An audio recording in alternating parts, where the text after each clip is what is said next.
Well, here we go. I thought here on a hot day in Ohio before I'm planting, I'm going to show you what you need to do before you plant your Hypertufa. You need to hydrate it. Now this would apply on new ones also if they've had any time to dry out a lot, but most of mine are older ones that I'm repotting or that have been stored since I'm not using them for a while. And those particular pots are dried out. The porous way that Hypertufa is, it's just full of little holes and nooks and crannies where the peat moss has either completely or is beginning to rot out, is the only way I can describe it. And so it's just full of all the little nooks and crannies. When it's sat for any period of time, it's dried out. So I just get a bin and fill it up with water and set a lot of my pots down into it.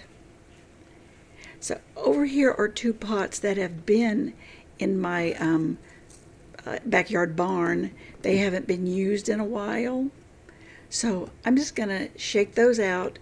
They're practically light as a feather. You know how Hypertufa is, so light to carry. So even I can manage to carry them with one hand and the camera in the other. But I'm just going to put them down in the water and kind of shuffle and rearrange because I want them to be submerged. I mean, that's the quickest and easiest way to get the water in all those little nooks and crannies. When you take an up-close look at your Hypertufa, you can see those tiny little holes, the place where moss likes to grow, or even lichens, things like that. And if you grow something like a baby tears or a thyme, it will just, its little roots will grow in and out of those tiny little holes. So the first thing you want to do is get that well hydrated so that when you do plant something new, the soil that you're going to put into it will not instantly try to start hydrating that stone planter you're putting it into. If you would just take your kind of moist, newly bagged soil and put that into the dry Hypertufa pot, it would just suck that dry probably overnight, and that's probably going to hurt the plant. Now you can see where I'm turning this over. There's a post on my website about that kintsugi pot there.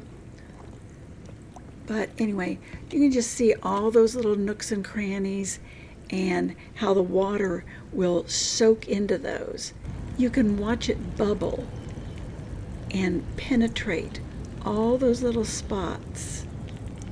It's really interesting to watch it. Now I leave these in there for an hour, 2 hours. If I'm ready to plant right away, I can even put them in there the night before, 2 days before, and just leave them in the water.